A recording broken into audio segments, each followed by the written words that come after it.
মহারাজা তোমার সেলাম সেলাম সেলাম সেলাম, মোরা বাংলাদেশের থেকে এলাম, মোরা বাংলাদেশের থেকে এলাম। মোরা সাধা সিধা মাটির মানুষ, দেশে দেশে যায়, মোদের নিজের ভাষা ভিন্ন আর ভাষা জানা নাই। মহারাজা রাজা মশাই তবে জানা আছে ভাষায় অন্য, তোমারে শুনায়ে ধন্য, এসেছি তাহারি জন্য রাজা মহারাজ।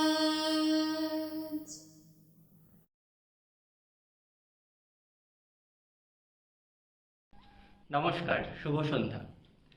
আজকে বিখ্যাত চিত্র পরিচালক সত্যজিৎ রায়ের ৯৯তম জন্মদিন। তিনি শুধু চিত্র পরিচালকই ছিলেন না, তিনি একাধারে সাহিত্যিক, সঙ্গীত পরিচালক, চিত্র পরিচালক, বহুমুখী প্রতিভার অধিকারী ছিলেন। আজ তার এই জন্মদিনে আমরা আমাদের সাথে পেয়ে গেছি আমাদের এক বিশেষ অতিথি শ্রী সমরবরণ দাসকে।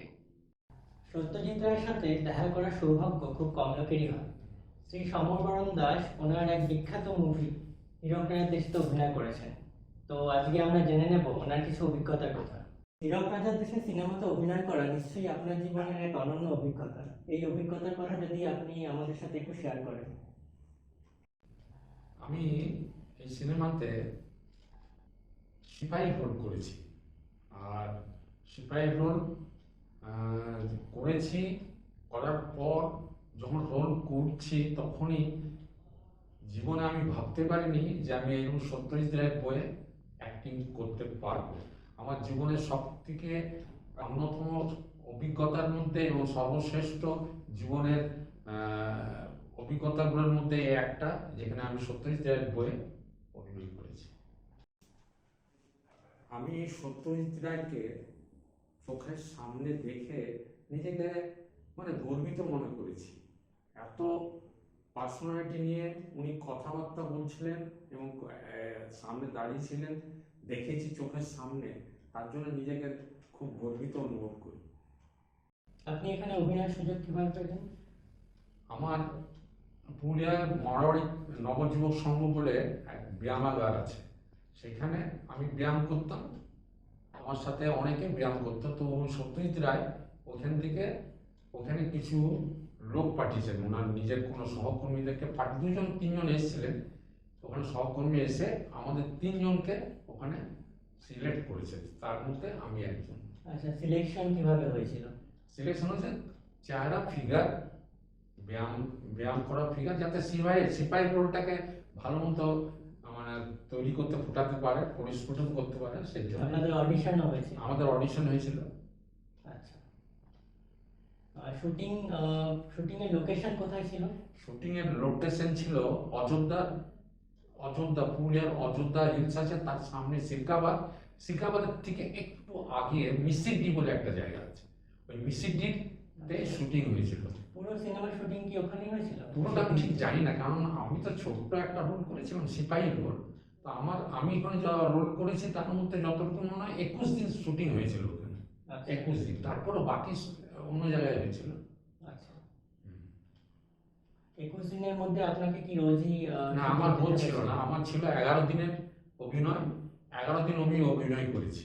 11 দিনের মধ্যে শট নিয়েছেন আমাকে সবসময় ড্রেস করে, সিপাহী ড্রেস পরে, হাতে সিপাহীদের যেরকম ড্রেস, আগে বড় টুপি, তারপর লাল ড্রেস, সাথে বল্লম দিয়ে যেরকম মাথায় বড় টুপি পরিয়ে আমাকে প্রায় 11 দিন মতো বসেছিলাম আমি ওই জায়গায়।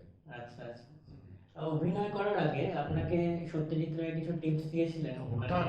ওটা তো ভুলতেই পারবো না। সেই সময় সত্যজিৎ রায় উনি আমার সামনে এসে নিয়ে আমার কাছে, আমাদের তিনজন ছিলাম, আমি আরো অনেক ছিল সিপাহী, ওরা কলকাতা থেকে এসেছে, আমরা তিনজন পুরুলিয়ার থেকে হয়েছিলাম। তো তিনজনকে খালি বলেছে তোমাদের কি রোল করতে হবে, তোমাদের অ্যাক্টিংটা কি হবে এবং তোমাদের ইমপ্রেশনটা কি হবে, সেটা উনি আমাদেরকে ভালো করে বুঝিয়ে দিচ্ছেন।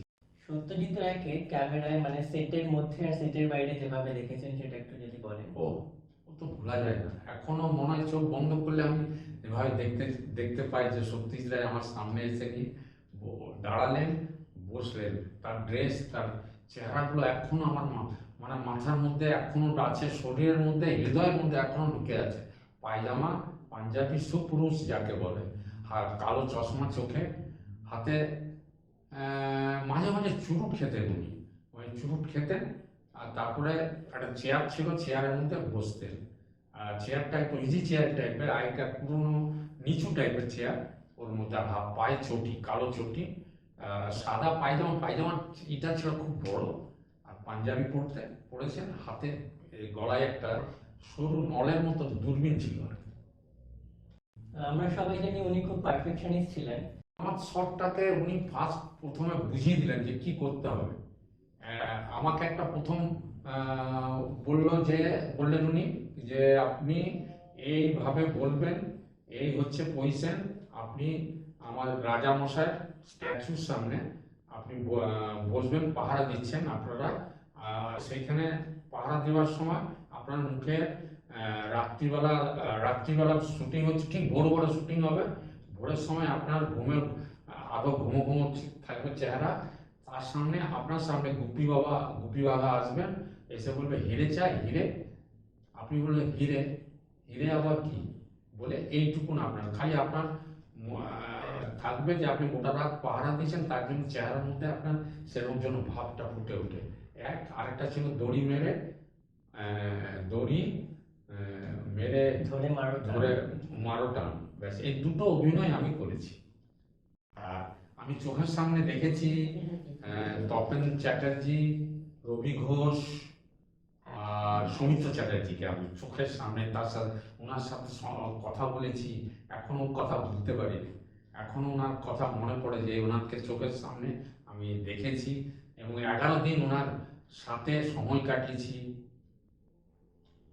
উৎপল দত্তের সাথে আমার খুব কম, কিন্তু উৎপল দত্তর স্ট্যাচুটার পাহারা দিয়েছি, উৎপল দত্তর স্ট্যাচুর সামনে আমি 2 দিন 3 দিন বসে বসে আমি অভিনয় করেছি, মানে অভিনয়ের রিহার্সালটা দিয়েছি, উনি আমাকে বুঝিয়ে দিয়েছেন স্ক্রিপ্টটা, তাই জন্য আমি অভিনয় করেছিলাম, যে তার জন্য রেডি হয়েছি 3বার 4বার, তাই জন্য উৎপল দত্তর সাথে আমার অতটা সামনাসামনি ফেস টু ফেস ওনাকে দেখতে পাই। সৌমিত্র চট্টোপাধ্যায়ের সাথে আমি গল্প করেছি, আচ্ছা, তপেন চ্যাটার্জির সাথে গল্প করেছি, রবি ঘোষের সাথে গল্প করেছি। এবং আমার মনে আছে এখনো আমার অভিজ্ঞতা, আমার বাড়ির সামনে উনি রাত 1টার সময় শুটিং শেষ করে, তখন তপেন চ্যাটার্জি নিজে গাড়ির মধ্যে, আরো অনেক কলাকুশলীরাও ছিলেন, তাদের তো নাম আমি জানি না, ওনারাও এসেছিলেন, ওনারা এসে আমাকে ঘরে রাত 1টার সময় ঘরের সামনে এসে পৌঁছে দিয়ে গেছে। আচ্ছা, সিনেমার শুটিং এ আপনার সব থেকে ভালো অভিজ্ঞতা যদি বলেন।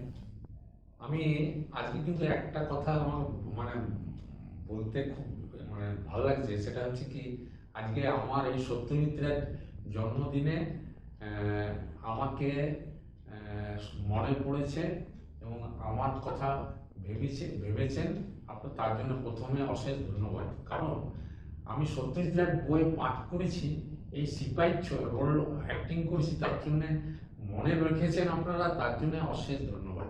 2 নম্বর হচ্ছে আমার সাথে পুরুলিয়াতে আরো 2জন ছিল, তাদের নামটা যদি না করি তাহলে ঠিক হবে না। একজন তো আজকে আমার বন্ধু, সে তো আজকে গত হয়েছে, তার নাম হচ্ছে অশোক সাউ, আরেকজন আছে সে অনুপ মুখার্জি, সেও খুব নাম করা, এখন খুব বডি বিল্ডার সেও। হ্যাঁ, আমার সাথে তার এই 3 জন আমাকে সিলেক্ট করেছিলেন, তো তার নামটা যদি না বলি তাহলে ঠিক নয়। অনুপ মুখার্জি, শ্রী অনুপ মুখার্জি, শ্রী অশোক সাউ আর আমি, এই 3 জন। আর এই 3 জনাই আমরা 11 দিন ধরে এই হীরক রাজার দেশে সত্যজিৎ রায় পরিচালনাতে আমরা সাথে ছিলাম, তার জন্য আমরা গর্বিত মনে করি। আমি তো এখনো মনে রাখি যে আমাকেও সবাই আজকে মনে করছেন আপনারা, ধন্যবাদ। আর শুটিং এর সময় কোনো মজার গল্প, মানে শুটিং এর বাইরে যেগুলো হয়েছিল, সেটা যদি আপনার কিছু মনে থাকে। ঠিক এখনো অতটা মনে নেই, হ্যাঁ, তাও এখন চোখের সামনে ভাসে যে অত হাজার হাজার লোক দাঁড়িয়ে আছে, শুটিং দেখছে, উৎপল দত্তের স্ট্যাচুটা তখন তো অনেক, আজ থেকে কত বছর হয়ে গেল, তো তো ঠিক অতটা মনে নেই, যতটুকু মনে আছে আমি বলে দিলাম। আর তখন তো ক্যামেরাও ছিল না, এই আমাদের হাতে মোবাইলও ছিল না, আর ছিল না যে ফটো তুলে রাখবো, সেরকম কিছু না। তবে একটা আমার জীবনে সব থেকে বড় ভুল, যে আমি সেই সময় সত্যজিৎ রায়ের অটোগ্রাফটা রাখতে গেলে ভালো হতো, আমি সেটা নিইনি। সত্যজিৎ রায়ের আজ জন্মদিনে আপনি যদি ওনার প্রতি কিছু শ্রদ্ধা জ্ঞাপন করতে চান। পৃথিবীর সব থেকে বিশ্ব বরেণ্য পরিচালক সত্যজিৎ রায়ের কথা নাম শুনলে যে কেউ এক ডাকে বলতে পারে ভারতবর্ষের রত্ন ছিলেন উনি, বিশ্ব বরেণ্য পরিচালক। ওনার কথা কি বলা যায়? ওনার আজকে এই জন্মতিথিতে ওনার আত্মার শান্তি কামনা করি, এটুকুই আমি বলতে পারি, আর কি বলবো। ধন্যবাদ। আপনার জীবনের অন্যান্য অভিজ্ঞতার কথা যদি আমাদের একটু বলেন। আমার জীবনের অভিজ্ঞতা কত আছে, আমার অভিজ্ঞতা, তার মধ্যে সব থেকে শ্রেষ্ঠ মধ্যে এটা একটা, টেবিল টেনিসে আমি পুরুলিয়ার ডিস্ট্রিক্ট রিপ্রেজেন্ট করেছি, স্টেট লেভেল খেলেছি, এবং ন্যাশনাল জাতীয় কোচিং ক্যাম্পে 1.5 মাস কোচিং ক্যাম্প, তখন সবে এশিয়ান টেবিল টেনিস চ্যাম্পিয়নশিপ কলকাতার নেতাজি ইন্ডোর স্টেডিয়াম সবে তৈরি হয়েছে, সেই সময় খেলা হয়েছিল। সেই সময় উত্তর কোরিয়ার সাথে আমাদের ভারতবর্ষের খুব ভালো সম্পর্ক ছিল। সেই সময় উত্তর কোরিয়া থেকে আমাদের ভারতবর্ষ কোচ নিয়ে এসেছিলেন, তার নাম ছিল পাক ইউ গিল। উনার কাছ থেকে আমি 1.5 মাসের ট্রেনিং নিয়েছিলাম। তাই আমার কোচিং ক্যাম্প পাস করে আমি, এটা আমার জীবনের সব থেকে বড় অভিজ্ঞতা যে আমি একজন নামকরা কোচের কাছে কোচিং ক্যাম্পে আমি চান্স পেয়েছিলাম, ভারত থেকে আমি সিলেক্ট হয়েছিলাম। এই আমি সব খেলার মধ্যে টেবিল টেনিসটাকে আমার জীবনের সর্বশ্রেষ্ঠ মনে করেছি। আমি অনেক কিছু পেয়েছি জীবনে। আর 2 নম্বর হচ্ছে আমি বডি বিল্ডিং করেছি। বডি বিল্ডিংও আমি পুরুলিয়া শ্রী হয়েছিলাম, পুরুলিয়া শ্রী 2nd পজিশন পেয়েছি, 2য় হয়েছিলাম। নেহরু যুবক কেন্দ্র হয়েছিল, এমএসএতে নেহরু যুবক কেন্দ্র অর্গানাইজ করেছিল, এই একটা 2টো। আর ছিলাম আমি ভলিবলটাও খুব ভালোবাসতাম, ভলিবলও খেলেছি।